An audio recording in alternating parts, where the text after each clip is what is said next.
विक्रमशिला गुरुकुल अंबड येथे इंग्रजी शब्दार्थ परीक्षा संपन्न। अंबड शहरातील विक्रमशिला गुरुकुल येथे इंग्रजी शब्दसाठा परीक्षेचे यशस्वी आयोजन करण्यात आले। वर्षभर विद्यार्थ्यांनी पाठांतर केलेल्या इंग्रजी शब्दसाठ्याची पडताळणी मान्यवरांच्या हस्ते घेण्यात आली। विद्यार्थ्यांना प्रत्यक्ष शब्द विचारून त्यांचे गुणांकन करण्यात आले। इयत्ता 4थी ते 5वी गटामध्ये ऋषिकेश दत्तात्रय जगताप याने प्रथम क्रमांक मिळविला, तर आरुष संजय पठाडे या द्वितीय क्रमांकावर राहिला। विराट अमोल तवार याला उत्तेजनार्थ पारितोषिक मिळाले। विशेष प्रावीण्य श्रेणीत प्रशांत रामेश्वर वाघ याने उल्लेखनीय कामगिरी केली। इयत्ता 6वी ते 8वी गटात वेदांत रामेश्वर वाघ याने प्रथम क्रमांक पटकावला।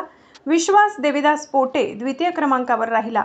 सोहम शरद भुकेले याला उत्तेजनार्थ पारितोषिक देण्यात आले।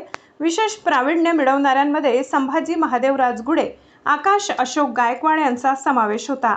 या यशाबद्दल मान्यवरांनी सर्व विद्यार्थ्यांचे कौतुक करून त्यांच्या पुढील शैक्षणिक वाटचालीसाठी शुभेच्छा दिल्या।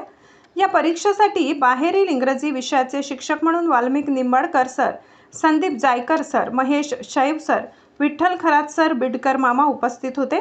गुरुकुलचे संचालक संजय जाधव सर तसेच शिक्षकवृंद योगेश हरणे सर, प्रमोद मस्के सर, सौ शीतल जाधव मॅडम, सौ योगिता शिंदे मॅडम, विद्यार्थी मोठ्या संख्येने उपस्थित होते। माधव न्यूज महाराष्ट्र संपादक सुरेश पोटे। इतकंच अशा आणखी महत्त्वाच्या बातम्या पाहण्यासाठी आमच्यासोबत जोडलेले रहा। आमचा व्हिडिओ लाईक, शेअर आणि चॅनल सबस्क्राईब करायला विसरू नका। धन्यवाद।